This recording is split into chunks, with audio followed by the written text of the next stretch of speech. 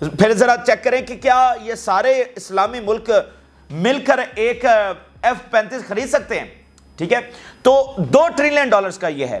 تو اب یہ ایئر کرافٹ کیریئر مطلب دنیا میں ٹوٹل 11 ہیں، اور چین کے پاس 3 ہیں، امریکہ کے پاس ٹوٹل 11 ہیں، مطلب سالوں اس کو لگتے ہیں بنانے میں، اور اتنا خرچ ہوتا ہے کہ کتنے ہی ملکوں کا جو بجٹ ہے وہ اس میں اکوموڈیٹ ہو سکتا ہے، ٹھیک ہے۔ لیکن ان ایئر کرافٹ کیریئرز کو $1 لاکھ کے، صرف $1 لاکھ کے میزائل جو ہیں وہ نشانہ بنا رہے ہیں۔ تو یہ ایک بہت بڑی تبدیلی ہے، وار فیئر کے اندر بہت بڑی تبدیلی ہے، جو یہاں پر اب ملینز آف ڈالرز کے ڈرونز کس طرح سے یمن گرا رہا ہے سستے اینٹی میزائلوں کے ساتھ۔ تو یہ ایک تبدیلی ہے۔ اچھا آگے ناظرین دیکھیں تو ہیرٹس نے، جو کہ اسرائیل کا ایک بہت ہی بڑا ادارہ ہے اور بڑا کرٹیکل یہ لکھتا ہے اسرائیل کے خلاف، اسرائیلی پالیسیز کے خلاف، اس نے ناظرین ایک امپورٹنٹ رپورٹ شائع کی ہے، اور اس میں اس نے بتایا ہے کہ 40,000 فائٹرز حسن نصر اللہ کی مدد کو اس وقت پہنچ رہے ہیں، فلسطین کی مدد کو اس وقت پہنچ رہے ہیں، اور یہ گولان ہائٹس کے اوپر، سیرین گولان ہائٹس کے اوپر یہ سٹیشنڈ ہوں گے، وہاں پر جو بیٹل لڑی جانی ہے، اور پھر جن کی ضرورت لیبنن میں ہوئی، کیونکہ لیبنن اس وقت جنگجوؤں سے بھر چکا ہے، اتنے جنگجو اس وقت وہاں پر پہنچ چکے ہیں کہ اندازہ بھی نہیں ہے کسی کو۔ ابھی جب اسرائیلی فوج داخل ہوگی تو پھر دنیا کو پتا چلے گا، وہاں پر لاکھوں کی تعداد میں 1-1.5 لاکھ تو ان کے اپنے ہیں نا جو ہائیلی ٹرینڈ ہیں، جو پہلے فیز کے لیے تیار ہیں، باقی جو آئے ہیں وہ نمبر سب پتہ ہی نہیں کسی کو۔ تو وہاں پر اگر مزید ضرورت ہوگی تو پہنچتے رہیں گے پیچھے سے جنگجو، لیکن اب گولان ہائٹس والی سائڈ کے اوپر بیٹل کی جو ہے وہ تیاری کی جا رہی ہے، اور میں آپ کو بتا دوں کہ یہ سیریا اس میں چاہتا ہے کہ وہ اس بیٹل میں گولان ہائٹس کو واپس لے، کیونکہ آپ دیکھیں جو سینائی کا علاقہ تھا وہ تو لے لیا تھا واپس مصر نے، لیکن شام اپنا علاقہ واپس نہیں لے سکا تھا۔ تو اب فلسطین کی آزادی اور یہ جو ساری اسرائیل کا قبضہ ہے اس کو ختم کرنے کے لیے، لیکن ظاہری بات ہے وہ ان پارٹس میں ہی ہوگا نا، وہ اچانک سے تو نہیں ہونے والا، وہ آہستہ آہستہ کر کے ہی ہونے والا ہے نا، ایک لمبی جنگ کے ذریعے۔ اچھا تو سیرین گولان ہائٹس پر یہ بڑی بیٹل لڑنے کی اس وقت تیاری ہو رہی ہے۔ ہیرٹس رپورٹ کر رہا ہے The Israeli army anxiously following the arrival of about 40,000 fighters from Iraq, Yemen to the Golan Heights and they are awaiting Nasrullah's call to fight۔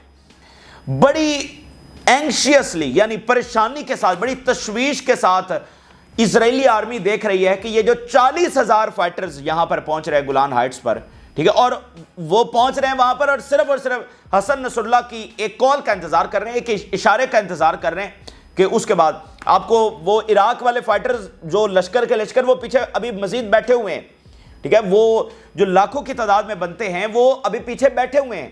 تو 40,000 یہاں پر یمن اور عراق سے، اور اس میں ظاہری بات ہے کچھ گروپس شام کے بھی شامل ہیں، کیونکہ یہ ساری ایکسس آف ریزسٹنس ایک ہی ہے نا، تو کچھ اس میں 5-7 ہزار 10 ہزار وہ شام کے ہوں گے جو اس وقت گولان ہائٹس کے اوپر یعنی میدان جنگ میں وہ بیسیکلی اتر گئے اور حسن نصر اللہ کا انتظار کر رہے ہیں۔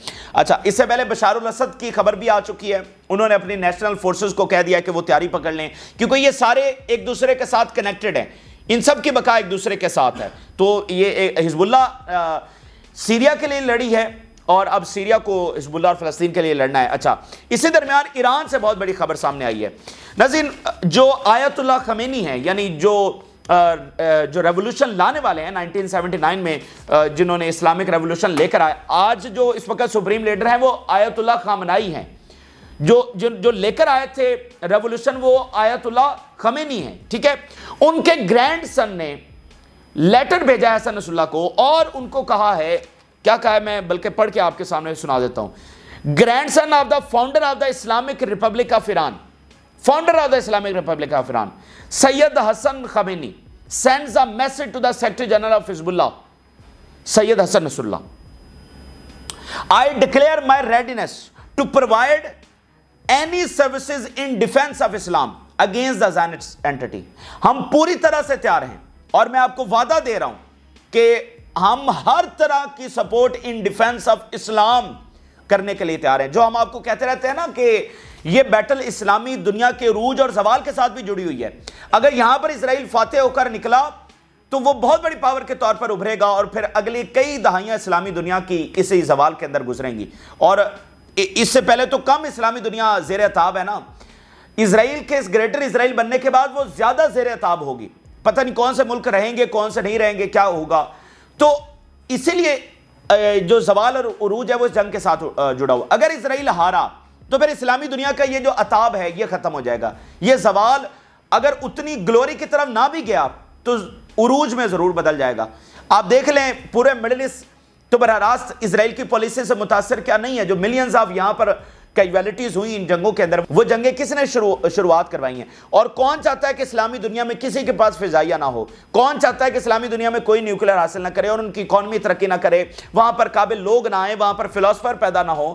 یہ کون چاہتا ہے؟ کون یہ نہیں ہونے دیتا کہ پوری اسلامی دنیا میں ایک بھی آکسفورڈ کے مقابلے کی یونیورسٹی نہ ہو؟ آکسفورڈ چھوڑیں, کوئی ایک ایسی یونیورسٹی جو آپ کہہ سکیں کہ ہاں اس نے بڑے بڑے اکانومسٹ پیدا کر دیے ہیں, بڑے بڑے جو ہے وہ فلاسفر اور سائنٹسٹ پیدا کر دیے, ایک بھی نہیں ہے. تو یہ کیا ہے؟ ٹھیک ہے, تو اس بات کو آپ کو سمجھنا ہوگا. آپ گہرائی میں جائیں گے تو آپ کو پتہ چلے گا یہ اسلامی دنیا کا سارا زوال اس معاملے کے ساتھ جڑا ہوا ہے, اور سارا عروج بھی اسی معاملے کے ساتھ جڑا ہوا ہے. اسلامی دنیا کو کون سر نہیں اٹھانے دیتا؟ جب بھی کوئی ملک ترقی کرنے لگتا ہے, وہ انڈیپینڈنٹ فارن پالیسی بنانے لگتا ہے, اپنے لوگوں کا بھلا کرنے لگتا ہے, اکنامکلی ترقی کرنے لگتا ہے, تو اس کے ساتھ پھر کیا کیا جاتا ہے؟ اچھا, تو یہ اس وقت صورتحال, اس لیے ان ڈیفینس آف اسلام انہوں نے کہا کہ ہم تیار ہیں. تو آپ دیکھ لیں یمن, ایران, عراق, شام اور لیبنن یہ پوری طرح سے کنیکٹڈ ہیں, ایک دوسرے کے لیے تیار ہیں. تو اب اسرائیل آ جائے, میدان سج چکا ہے, اس کا زبردست استقبال جو ہے وہ لیبنن میں کیا جائے گا. تو نتنیاہو جو ہے وہ اپنا شوق پورا کر لے, جو یہ دھمکیاں لگاتے رہے ہیں. تو وہ دیکھیں بمباری کرنے سے کیا ہوتا ہے؟ جنگ لڑنی ہے نا, تو جنگ تو میدان میں لڑی جاتی ہے. یہ کیا کہ F-35 تیاریں آئیں اور سیویلینز کے اوپر ہٹ کر کے چلے جائیں, تو جنگ تو پھر یہ ہے نا کہ اسرائیلی فوج اتر آئے اور دو ہاتھ وہاں پر ہو جائیں گے. اچھا, اب ناظرین جو حزب اللہ کے تازہ ترین حملے ہوئے ہیں ان کی تفصیلات میں آپ کے سامنے رکھنے جا رہا ہوں. اور میسیو اٹیکس, خاص کر جیسے میں نے آپ کو انٹروڈکشن میں بتایا کہ سفید انڈر اٹیک ہے, حیفا بھی, اور سب سے زیادہ اب سفید انڈر اٹیک ہے, کیونکہ سفید اسٹریٹجیکلی بہت امپورٹنٹ ہے اور یہیں پر ان کی ناردرن کمانڈ ہے. تو اب اس وقت حزب اللہ کی اسٹریٹجی یہ ہے کہ وہ سفید سے لوگوں کو ڈسپلیس کرے. مطلب نارتھ کے لیے ایک بہت, جس کو کہتے ہیں بڑا ہب ہے ایک سٹی, وہ سفید ہے. تو مین اس سٹی کو آپ ڈسپلیس کرنا اور یہاں کے بزنسز اور ساری ایکٹیویٹیز کو ٹھپ کرنا, اب یہ حزب اللہ کا مقصد ہے کہ یہاں سے وہ نکلے. اور پھر دیکھیں نا ان کی ملٹری کی سارے معاملات لوگوں سے جڑے ہوئے ہیں نا, تو جب ان کو ایویکویٹ کرنا پڑے گا تو معاملات تو خراب ہوں گے. تو اس لیے سفید خاص طور پر اس وقت حزب اللہ کے نشانے کے اوپر ہے. Several impacts were observed in Safed where the Israeli Army's command center for the northern region is located. یہ جو ساری جنگ ادھر حزب اللہ کے ساتھ ہونی ہے وہ ناردرن کمانڈ نے اس کو مانیٹر کرنا ہے, اس کو ہیڈ کرنا ہے, اور سفید کے ایریا میں واقع ہے. ڈائریکٹ ہٹس ان سفید سٹی, انفارمیشن اباؤٹ بسیجڈ پیپل. اس سے بڑی کوئی ذلت ہمیں لائن ہو نہیں سکتی, اور اس سے بڑی حزب اللہ کی صلاحیتوں کا کوئی مظاہرہ ہو نہیں سکتا کہ اسرائیلی میڈیا رپورٹ کر رہا ہے انفارمیشن اباؤٹ بسیجڈ پیپل. ابھی تک حزب اللہ کا ایک بھی جنگجو اسرائیل کے اندر داخل نہیں ہوا ہے, اور سفید سٹی کے اندر جہاں پر ان کی ناردرن کمانڈ ہے جس نے اصل جنگ لڑنی ہے, اس شہر کے اندر لوگ بسیجڈ ہو چکے ہیں, گر چکے ہیں. اب مجھے بتائیے اس سے بڑا ثبوت اور کیا ہو سکتا ہے؟ حزب اللہ وہاں پر بیٹھی ہوئی ہے اور سب سے طاقتور ملک اور one of the very important city, وہ صرف فضائی حملوں سے, اور فضائی حملے بھی کون سے جس میں 10 سے 15% ابھی حزب اللہ نے اپنی صلاحیتیں دکھائی ہیں, اس میں سفید میں بیٹھے ہوئے اسرائیلی شہری جو ہیں, سیٹلر جو ہے وہ بسیجڈ ہو چکے ہیں. ٹھیک ہے, تو یہ ہے آغاز. تو انجام آپ اس کا اب خود ہی اندازہ کر لیجئے. اس کو بیان کرنے کے لیے گھنٹوں چاہیے, ماضی کو اور آج کو بیان کرنے کے لیے کہ اسرائیل کیا کہا جاتا رہا ہے اور آج کیا ہو چکا ہے, اور ابھی حزب اللہ نے صرف آغاز کیا ہے. 7 teams are working to extinguish fires in the several areas in Safed due to the fall of rockets. 7 fire fighting team صرف سفید کے اندر کام کر رہی ہیں. We bombed the settlement of Hatzor with dozens of missiles in the defense of Lebanon and its people. درجنوں missile ہتزور کے اوپر fire کیے. Very large missile barrage targets the town of the Upper Galilee. یہ ابھی تک صبح سے لے کر ابھی تک جو ہے وہ 200 سے 300 کم سے کم میزائل اور ڈرونز اور راکٹس فائر ہو چکے ہیں. 40 rockets were fired from Lebanon towards Safed. سفید کے اوپر مزید 40 راکٹس داغ دیے. صرف جو ایک دادو بیس ہے 90 راکٹس تو آج اس کے اوپر فائر کیے جا چکے ہیں, صرف ایک بیس کے اوپر 90 راکٹس. تو ابھی کل جب یہ ٹوٹل سٹیٹس آئیں گے, جیسے آج منگل والے سٹیٹس آج آئے ہیں کہ 400 راکٹس کل منگل کو فائر ہوئے, تو آج بدھ والے کل آئیں گے کہ ٹوٹل کتنے ہوئے. تو ہمیں پتہ چلے گا کہ یہ کتنا زیادہ ایکسیڈ کر رہا ہے. یہ حزب اللہ کے ہونے والے تازہ ترین حملے. اب اسی درمیان نتن یاہو جو ہے وہ مطلب تل اویو کے اوپر حملہ ہوا ہے تو اس کے بعد اسرائیل ہل کے رہ گیا ہے، ہل گیا پوری طرح سے اسرائیل، اور نتن یاہو نے دورہ کینسل کیا. اور ابھی صبح سے لے کر صبح 6:30 بجے بیسیکلی اٹیک ہوا ہے. ویسے یہاں مطلب ہمارا تو 3.5 گھنٹے کا 3 گھنٹے کا فرق ہے نا، تو وہاں پر 6:30 بج رہے تھے جب ایگزیکٹ اٹیک ہوا ہے. اب صبح سے لے کر نتن یاہو کی میٹنگز اس وقت ہو رہی ہیں. Nitin Yahoo hold security consultations with a number of government ministers, ایک کے بعد دوسرے سے، پھر سیکورٹی آفیشل سے، مطلب میٹنگز کے اوپر میٹنگز ہو رہی ہیں کہ آگے کیا کرنا ہے. اب کل اس نے امریکہ کے لیے بھی روانہ ہونا ہے، اوپر سے تل اویو انڈر اٹیک آ گیا ہے. گئے تو یہ تھے حزب اللہ کو خوفزدہ کرنے کے لیے، لیکن حزب اللہ اب تل اویو پر چڑھ دوڑی ہے، تو اب یہ بکھلا چکے ہیں کہ کریں تو کریں کیا. اچھا اب ناظرین میں آپ کے سامنے بڑی اسپیشل رپورٹ رکھنے جا رہا ہوں. رائٹرز دنیا کا ایک بہت بڑا ادارہ، بیسیکلی اس نے یہ رپورٹ اس وقت شائع کی اور باقی بھی تمام میڈیا شیئر کر رہا ہے. اس میں بتایا گیا کہ کیا اسرائیل کی کوئی اچیومنٹ ہو سکتی ہے، حزب اللہ کس طرح سے لڑ رہی ہے اور آگے کس طرح سے لڑے گی، حزب اللہ کی جو ٹنلز ہیں وہ کس طرح سے گیم چینجر ہے. جیسے حماس کی ٹنلز تھیں وہ گیم چینجر ثابت ہوئیں، جیسے ویتنام کی ٹنلز تھیں وہ گیم چینجر ثابت ہوئیں، تو حزب اللہ کی جو ٹنلز ہیں وہ کس طرح سے گیم چینجر ثابت ہونے والی ہیں. اور اسرائیل جو سوچ کر بیٹھا ہوا تھا نا کہ یہ اتنی بمباری کریں گے، ایک دن میں 1600 ٹارگٹس ہٹ کر دیے کہ ایسے حزب اللہ کی جو سارے میزائل اور آرسینل ہے اس کو اڑا کے رکھ دیں گے. تو اب یہ رپورٹ سامنے آیا کہ حزب اللہ کا تو کوئی علاج ہے ہی نہیں، اسرائیل جو مرضی کر لے. حماس کی تو دیکھیں کتنی بمباری غزہ پر ہوئی ہے، تو کیا حماس کی ٹنلز تباہ ہو گئی ہیں؟ تو حماس کی ٹنلز تو حزب اللہ کے سامنے کچھ بھی نہیں ہے. وہ تو سمجھے کہ پرائمری کی بات ہے، اور یہ پی ایچ ڈی کا معاملہ ہے جو یہاں اتنا فرق ہے حزب اللہ اور حماس کی ٹنلز کے اندر. تو حماس کی ٹنلز تباہ نہیں ہوئی تو حزب اللہ کی کیسے تباہ ہوں گی؟ ان کا سارا اسلحہ وہاں پر پڑا ہوا ہے، سارے فائٹرز وہاں پر بیٹھے ہوئے ہیں، ٹھیک ہے، ان کا سارا کمیونیکیشن نیٹ ورک، ان کا سارا کنٹرول سینٹر وہ وہاں سے مینیج ہو رہا ہے. جتنے مرضی بم گراتے جاؤ، کچھ بھی ان کا کچھ بھی نہیں ہو سکتا. تو پہلے میں یہ رپورٹ آپ کے سامنے رکھ دوں، اس کے بعد ہم اینالائز کرتے ہیں کہ پھر اب آگے کیا ہوگا. Hezbollah flexible leadership, tunnel network and arsenal of weapons help it withstand Israel. کہ جو فلیکسیبل لیڈرشپ ہے کہ یعنی اگر کوئی کمانڈر چلا گیا تو اس سے بیٹل فیلڈ میں کوئی فرق نہیں پڑے گا. اس لیے تو آج کہا جا رہا ہے کہ اگر حسن نصر اللہ بھی چلے گئے تو بھی اس بیٹل فیلڈ میں فرق نہیں آئے گا، کیونکہ اس تنظیم کا سٹرکچر اس طرح سے بنایا گیا ہے. یہ دنیا میں 2 ہی تنظیمیں ہیں، حماس اور حزب اللہ. انہوں نے اپنا سٹرکچر اس طرح سے بنایا ہے کہ کسی کے آنے اور جانے سے فرق نہیں پڑتا. ہر بندے کی اپنی اہمیت ہے اور ہر بندے کے جانے کا غم تو ہوتا ہی ہے، لیکن پیچھے اس طرح سے لیڈرشپ تیار بیٹھی ہوتی ہے کہ ایک کمانڈر گیا تو اس کی جگہ کے اوپر نیا آ گیا فوراً. اگر وہ بھی چلا گیا اگلے گھنٹے میں ہی تو اس کے پیچھے تیسرا تیار بیٹھا ہوگا. تو جو فلیکسیبل لیڈرشپ ہے، آپ دیکھتے ہیں نا کہ بڑے بڑے جرنیل جب مارے جاتے ہیں، بڑے بڑے کمانڈرز مارے جاتے ہیں تو وہ فوج ہار جاتی ہے، ٹھیک ہے، لیکن یہاں پر کوئی فرق نہیں پڑ رہا، بیٹل اسی طرح سے جاری. آپ نے دیکھا کہ کیا کوئی حزب اللہ کی صلاحیتوں میں کمی آئی، بلکہ حزب اللہ تو زیادہ اگریسو ہوئی ہے. تو فلیکسیبل جو لیڈرشپ ہے اور جو ٹنل نیٹ ورک ہے اور جو ان کا ملٹری آرسینل ہے وہ بیسیکلی ہیلپ کر رہا ہے حزب اللہ کو کہ وہ ود سٹینڈ کر سکے اگینسٹ اسرائیل، جو دنیا کے 5-7 بڑے پاورفل کنٹریز میں جس کا شمار ہوتا ہے. Hezbollah was bringing the missile to Lebanon at a rapid pace in the anticipation of prolonged conflict and seeking to avoid a comprehensive war. حزب اللہ ان پچھلے مہینوں کے اندر کیا کر رہی تھی؟ ریپڈ پیس کے اندر بہت تیزی کے ساتھ میزائل اور باقی اسلحہ اور جو بھی ان کو چاہیے تھا وہ مطلب دھڑا دھڑ جو ہے وہ سپلائی لائن کھلی ہوئی تھی، اور ان مہینوں میں اسلحہ آ رہا تھا، میزائل آ رہے تھے اور وہ سرنگوں میں سٹور ہوتے چلے جا رہے تھے. مین وائل حزب اللہ آل آؤٹ وار کی طرف نہیں جا رہی تھی، وہ آل آؤٹ وار کی تیاری کر رہی تھی. اب آپ اس بات کو سمجھے ہیں کہ انہوں نے وار آف ایٹریشن میں وہ نتائج بھی حاصل کیے، اسرائیل کو کمزور بھی کیا اور آل آؤٹ وار سے بھی بچتے رہے. اور کیوں بچتے رہے؟ کیونکہ وہ اسی وار کی تیاری کر رہے تھے.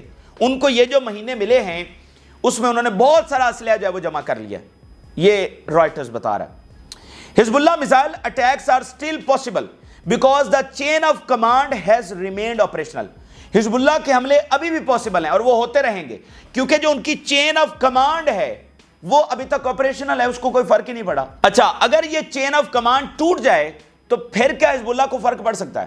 یعنی ابھی وہ کہہ رہے ہیں کہ حزب اللہ اس لیے حملے کر رہی ہے کہ ان کی چین آف کمانڈ قائم ہے. اگر یہ چین آف کمانڈ اسرائیل توڑنے میں کامیاب ہو گیا تو پھر کیا حزب اللہ ہار جائے گی؟ اس کا جواب ذرا سنیے، اس سے انٹرسٹنگ کوئی جواب ہوگا نہیں. If the chain of command is broken,